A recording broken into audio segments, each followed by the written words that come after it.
महाकाल की नगरी उज्जैन एक ऐसा शहर जो भारत के प्राचीनतम शहरों में से एक है, जहाँ समय की शुरुआत होती है और उसका अंत भी, और जिसका साहित्य और सभी मुख्य धार्मिक ग्रंथों में उल्लेख भी मिलता है।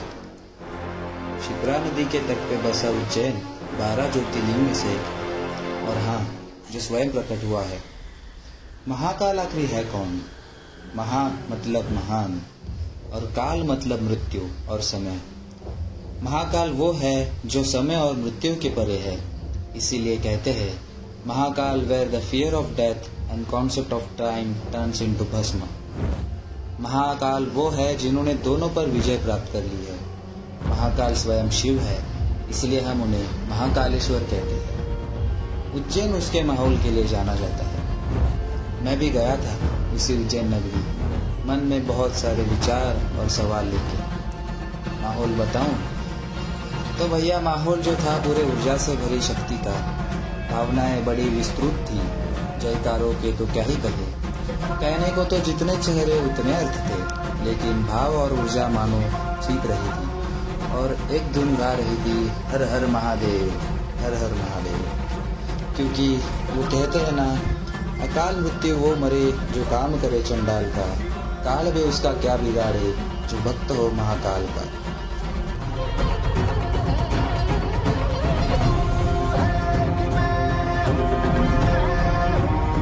Welcome back to video guys. स्वागत आहे तुमचं नवीन ब्लॉगमध्ये. सो 2025 हा पहिला ब्लॉग असणार आहे आणि पहिला ब्लॉग पण आपण असं शूट करतोय की आपल्याला चान्स मिळाला उज्जैनला जाण्यासाठी. So first trip of 2025 and first blog of 2025 will be going to of Ujjain. So let's capture again some best memories and let's take some much needed energy from Mahakal. And 12 आवर्सची journey आमची Mumbai सेंट्रलपासून उज्जैनपर्यंत. Train आली आमची, बरीच लोक आहेत सोबत, खूप मजा येणार आहे. So keep watching. ही माझी बॅग आहे, ही चंदूची बॅग आहे, ही पॅडीची बॅग आहे, नवीन घेतली आहे 2000ची, कळलं का? बाकी हे सगळे एसटी महामंडळ आहे. हा जो व्यक्ती हा जिमला चाललाय, पैसे ह्याच्यामध्ये पैसे. हे सगळं घेऊन आम्ही 3 टायर एसी मध्ये चढणार आहे. वाटतंय पाण्याचा स्टॉक कमी पडू नये ट्रिप मध्ये, म्हणून गणेशने पूर्ण गणेश वॉटर सप्लाय पूर्ण आम्ही पाण्याचा स्टॉक घेऊन चाललोय. आणि याच्यात या रिकाम्या बॉटलमध्ये आम्ही कुंभमेळ्यातलं पाणी घेऊन येणार. लोक असं वाटतं उज्जैनवरून जाऊन आलेत. इसका पियुष टी शर्ट उलट घातलं असं वाटतं.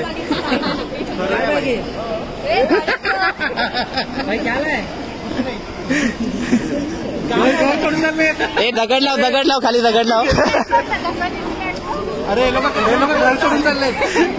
आमची दोघांची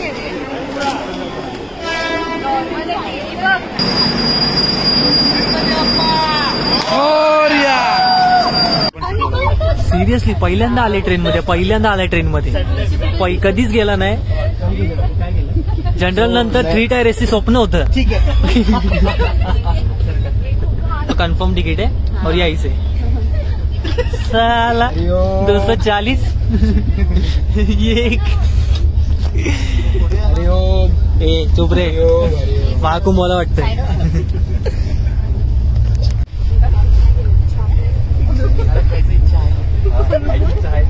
त्याला वास आला, तिकीट कॅन्सल होईल.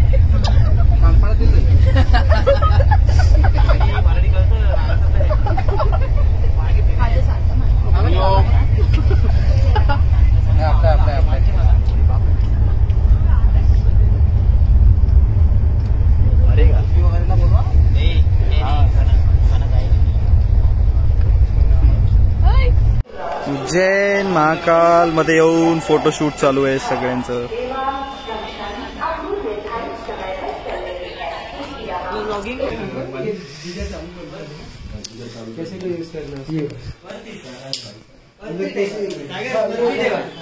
सागरला उचला. जय महाकाल.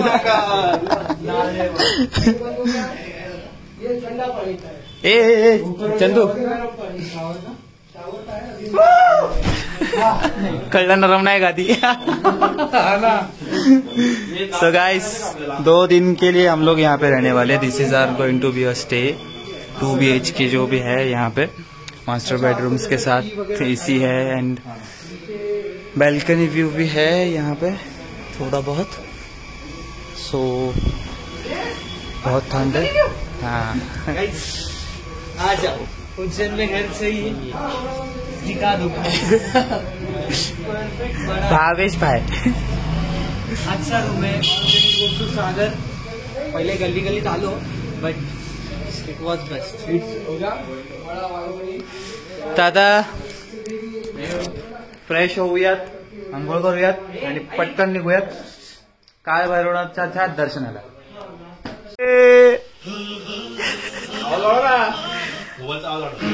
वाढवलंय तेवढंच नाही वाढत, आवाज नाही वाढत।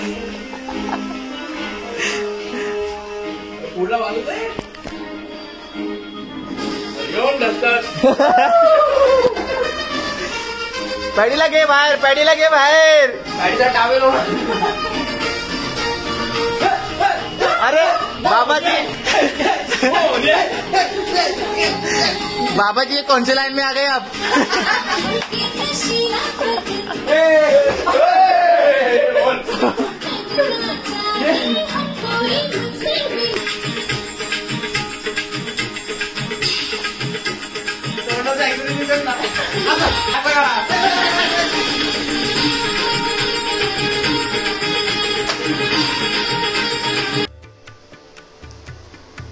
एक लोकल रिक्षा बुक करून आम्ही सगळे 7ही जण उज्जैनचे लोकल मंदिरं फिरायला निघालो।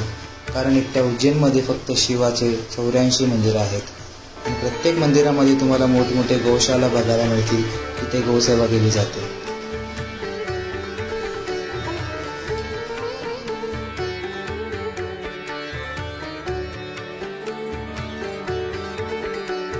प्रत्येक मंदिर एका नदीच्या किनारी होतं। प्रत्येक मंदिराचा आपला एक इतिहास होता, आपली एक ओळख होती।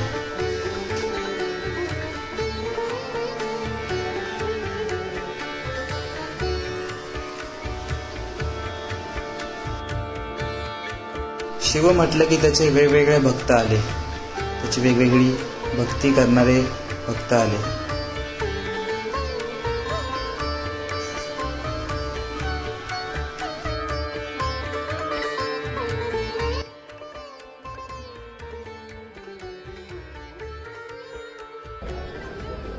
आपण बघितलं गाईस, आपण जे बाहेर आलो आपल्या गुफेमध्ये, त्या गुफेमध्ये ॲट अ टाइम 50 लोकांना जाण्यासाठी एंट्री आहे। आणि या गुफेमध्ये राजा योगी गोपीचंद महाराजांनी तपश्चर्या केली।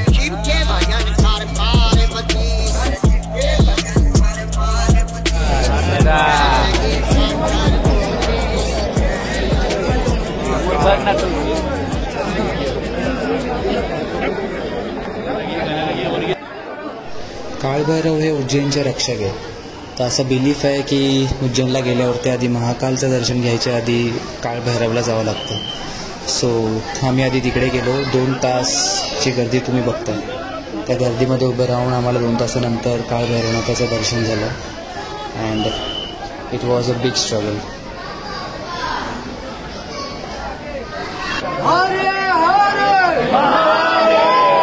सो ऑलमोस्ट मोर दॅन 2 तास आम्ही लाईनीमध्ये उभं राहिल्यानंतर हे चविष्ट जेवण आम्हाला खायला मिळणार आहे। आमचे जे ड्रायव्हर आहेत, जे आम्ही कॅब शोधली आहे, त्यांनी एकदम करेक्ट ठिकाणी घेऊन आले आम्हाला। बोलतात ना ते की महाप्रसाद, त्याचा आस्वाद भेटणार आहे आम्हाला। So without wasting any time जेवायला सुरुवात करूया। काय बोलते सेलिब्रिटी व्हा, VIP दर्शनाचं जुगाड करा, छातीवर घ्या, अजून पण लवकर हो बाबा, गाडी होणार आहे। त्याची अजून बाहेर काढ लवकर ये सेलिब्रिटी वर. इथे बसलोय ना मी आणि गाड्या आणि पॅडी माझं कसं झालं तरी नाही चालेल पण पॅडी तर सो गाईस पॅडीला ऑलमोस्ट बघते 2 तास लाईन मध्ये उभं राहिल्यानंतर समजतच नाही. शांत बैठो ब्लॉग बन रहा है भाई बाबा महाराज. 2 तास मोर दॅन 2 आवर्स आम्ही ते बोलले आता दे ना 2 तास बाहेरचं दर्शन कसं झालं सांग. चालू आहे camera. Paddy come on Paddy bye. अभिमान आपला कोणाचा आहे? कोणाचाही असू तू घे तोंड वरती करून माझ्या मित्रांची इज्जत काढतोय हा. अभिमान खूप छान बोलतो माहिती आहे. आपण अजून बोलत होता पण छान बोलत होता. असं कंटिन्यू करायचं. Nonsense people. तर उज्जैन मध्ये तात्या विंच सापडलाय. तात्या विंच हे बघा इकडं. तात्या विंच कुबड्या खावी तात्या विंच सगळे भाऊबंद बसलेत खाली. पुढचे जे येणारे मोमेंट्स तुम्ही बघणार आहात ते माझ्या लाईफचे आणि या व्लॉगचे बेस्ट मोमेंट्स असणार आहेत. कारण आता वाजलेत 4:30. अराऊंड 4:30ला आम्ही उज्जैनच्या महाकालच्या मेन टेम्पलला जातोय. ह्याच्या आधी आम्ही दिवसभर जो स्ट्रगल केला आहे आय स्वेअर 2 ते 3 तास लाईनमध्ये उभे राहून उन्हामध्ये प्रत्येक टेम्पलच्या इकडे माझ्यामध्ये थोडीसुद्धा एनर्जी नव्हती.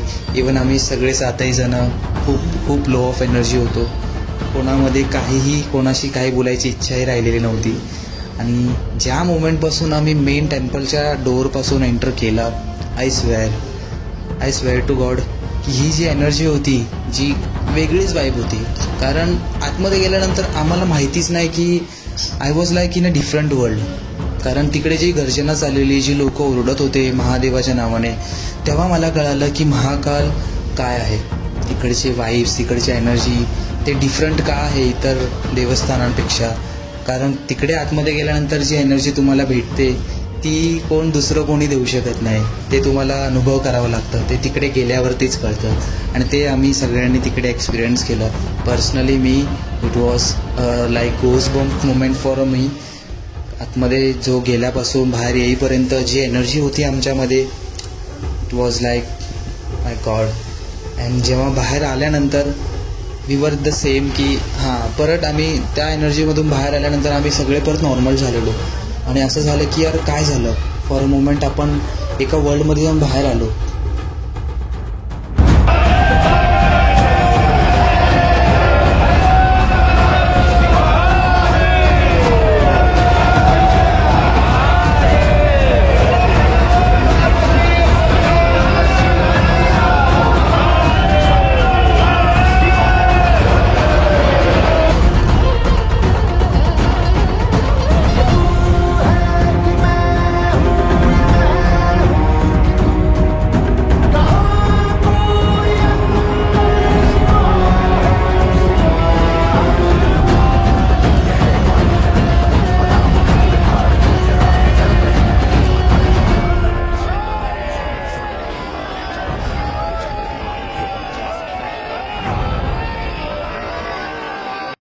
महाकालचं दर्शन झाल्यानंतर युवराज भाऊकडून भरपूर सारी शॉपिंग करून उज्जैनमधला डे 1 आमचा इकडेच संपतो आणि सेकंड डेला आम्ही ओंकारेश्वरला जाणार आहोत. त्याआधी ब्लॉगमध्ये कोण आलंय हे बघा.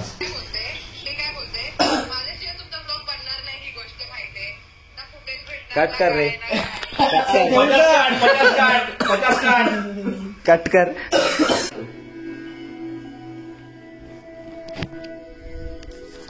So welcome back to day 2 guys. सो तुम्ही बघताय काय टायर आहे आपला अँड सकाळचे 5 वाजलेत. आता 6ची गाडी आमची. So like South Indian attire आहे. इकडे सागर आहेत. हर हर महादेव. सो आजचा प्लॅन सॉर्टेड आहे भाई की ओंकारेश्वर जायचंय. 3 आवर्सची जर्नी आहे. So we are excited and ready for that and let's hope. कारण कालचा दिवस आमचा एवढा टायर्ड गेलाय की we were almost low of energy. आम्हाला जास्त काही बघता आलं नाही आणि गर्दी पण खूप होती. But then to be tried our best. So आज तर लास्ट डे, सो जेवढं होईल तेवढं सगळ्या गोष्टी कव्हरअप करणार आहे. पॅडीने इकडे येऊन एक नवीन उपक्रम चालू केलाय. त्याच्यावर काय परत पॅडीचा साखरपुडा आहे, रेडी होऊन चाललेला आहे. त्याला चहा पिले. पॅडीने आज इकडे येऊन धंदा चालू केला चहाचा. चहाचे नवीन पॅडीने हॉटेल पॅडी चहा coffee. We are on the way to Omkareshwar. Approximately we are expecting to reach by 3 hours. So 3.5 तास 4 तास बघू आता. मुंबई टू गोवा झाल्यासारखं झाले आता. धोतर घालून एवढे चांगले आउटफिट घालून माणसांनी पाठी अर्टिगामध्ये बसवलंय. मला कसं वाटतं इथे? काही बरोबर नाही. सुटली तर एक काय बरोबर नाही, सुटणार नाही. वी आर ॲट ओंकारेश्वर, नाविक ओंकारेश्वर ब्रह्मपुरी घाट स्वागत मंदिर. कुठे तर ही आमची सवारी असणार आहे. काही एक्साइटेड आहे की नाही?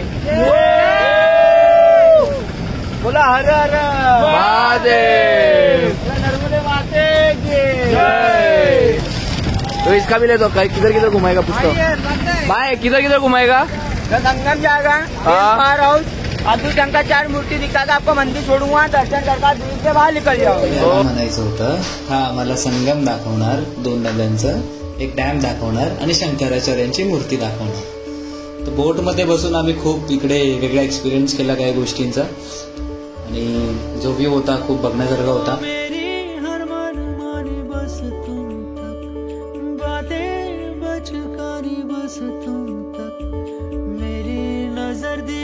बस तुम तक मेरे सुख दुख आते जाते सारे तू तक सोने यार तू तक नैनों के घाट ले जा, नैनों की नैया, पतवार तू है मेरी.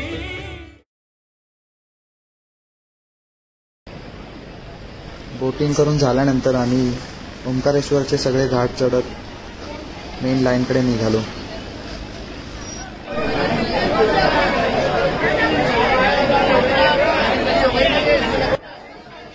तर माझ्या राईट साईडला जी तुम्ही लाईन बघताय तिथून आपली मेन दर्शनाची लाईन सुरू होते ओंकारेश्वरसाठी. आणि दुपारचे 12:30 झाले होते. 12:30 to 1:30 हे या वेळेला मंदिर बंद असतं, कारण ते देवाला भोग चढवत असतात. तर त्या दरम्यान दर्शन पूर्णपणे बंद असतं. तर 12:30 वाजता लाईनमध्ये लागल्यानंतर वरती जाईपर्यंत आम्हाला 5 वाजलेले.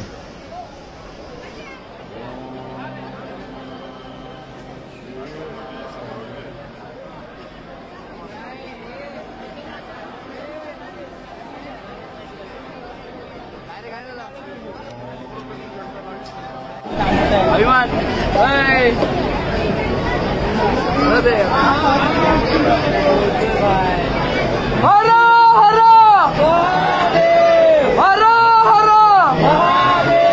ओंकारेश्वर महाराज की. बोलना भाई, तुला काय पैसे तू वेगळे काहीतरी काय म्हणतो काहीतरी बोलतो. महाराज आता थकलेले आहे, महाराजांना पाणी द्या. एवढं लवकर येऊ, लवकर लाईन लावून लवकर उभं राहून काय केलं रे?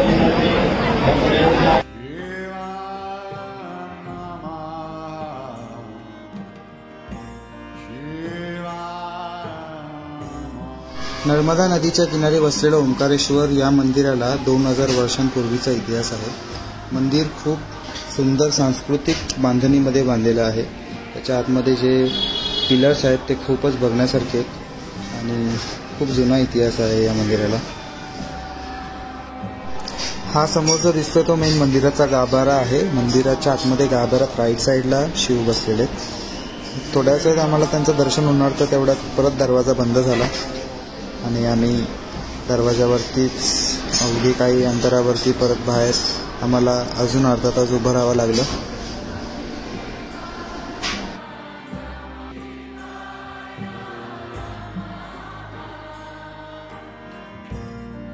आतमध्ये रेकॉर्डिंग करायला अलाउड नव्हती, त्यामुळे ओंकारेश्वर महाराजचं दर्शन कॅप्चर करता आलं नाही. बट नेव्हरदलेस त्यांचे ब्लेसिंग्स आपल्यासोबत आहेत.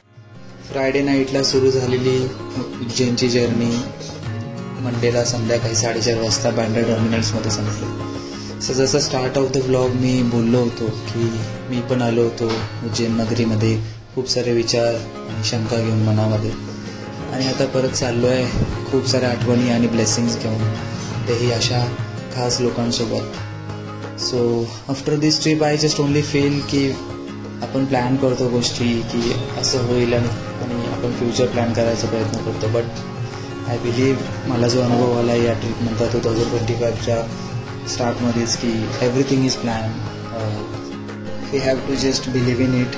एंड किसी ने कहा है कि रख विश्वास क्योंकि हम है शिव के दास. हर हर महादेव. सो जर तुम्हाला ब्लॉग आवडला असेल गाइस तो लाईक करो, कमेंट करो, शेअर करो. Thank you for watching.